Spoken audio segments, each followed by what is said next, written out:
You know that eerie silence in a room where two people pretend nothing happened, but history is screaming between them. That's geopolitics.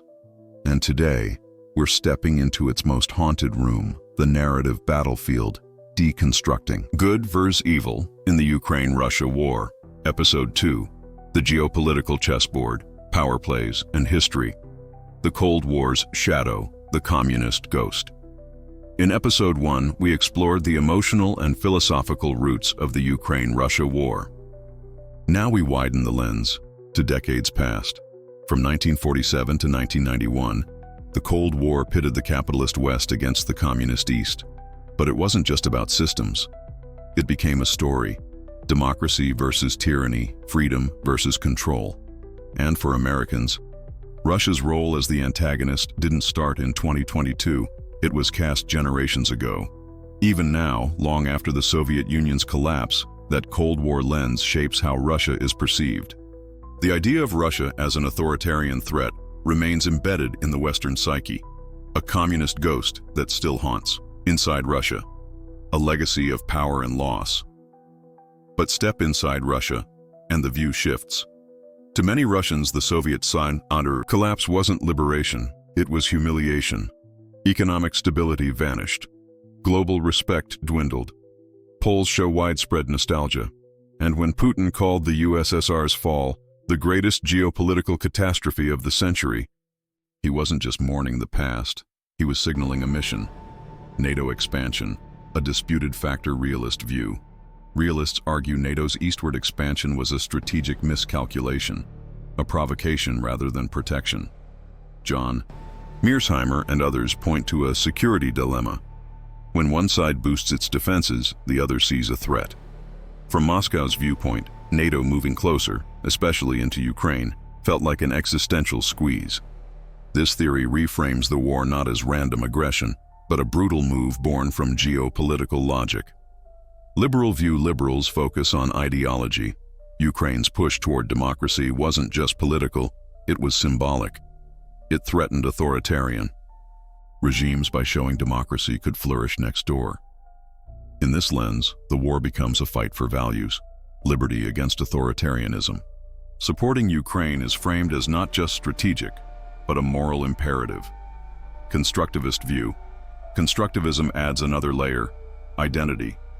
Nations act not only from interest, but from who they believe they are. Russia sees itself as a historic, great power. Ukraine sees itself as free, Western, and forward-looking. That identity clash, rooted in memory and myth, fuels the conflict. It's not just Russia bad. It's two nations fighting for the right to define themselves and each other. U.S. strategic interests. What lies beneath? Let's be honest.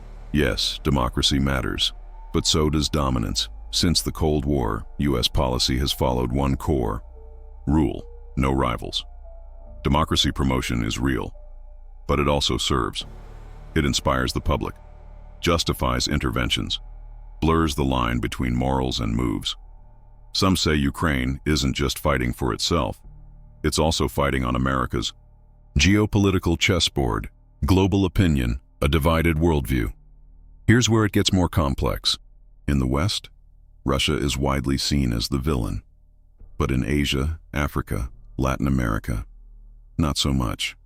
87% of people in Western democracies view Russia negatively, but majorities in places like India, Pakistan, and Vietnam still view it favorably. This isn't just about politics, it's about perception, shaped by history, values, and who people trust. In regions skeptical of the West, Russia's defiance resonates more than its aggression.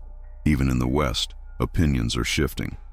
In the U.S., support for aid to Ukraine is dropping, especially among Republicans and younger generations. The story isn't fixed. Even dominant narratives face erosion. Understanding complex realities. So where does that leave us? Is Ukraine the good guy? Russia the villain? That moral clarity feels good, but it doesn't hold the whole truth, because this isn't just a battle of armies. It's a war of stories, shaped by Cold War ghosts, by fear, by identity, by power plays and propaganda, by democratic dreams and imperial echoes. The stories we believe about this war say just as much about us as they do about the facts. So, here's the real question. What do you see now that you didn't before? If this episode helped you look deeper, hit like, share with someone curious, and subscribe to Tangle, where clarity isn't the goal. Truth is, thanks for diving in with me today.